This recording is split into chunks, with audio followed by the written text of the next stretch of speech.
मैं अभी जाऊंगी बाहर, मैं अकेले जाऊंगी बाहर। आए किसी में हिम्मत है तो रोक के बुकला का जुलूस है, किसी में हिम्मत तो आओ आज रोक के बताओ। मेरे बुकला हमारी शान है, हम लोगों ने पाकिस्तान बचाया, तुम लोगों ने नहीं बचाया।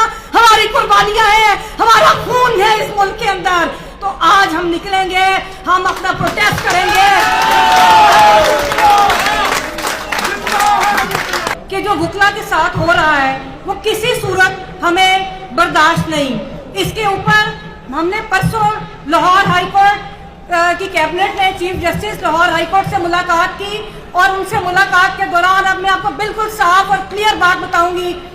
आपकी बहन ने उनको कहा कि चीफ साहब ठीक है, हर बात हम चल रहे हैं, हमने अपने तौर पे कोशिश भी की, लेकिन एक चीज मैं बर्दाश्त नहीं करूंगी और वो ये कि किस तरह इनकी जरूरत हुई कि इन्होंने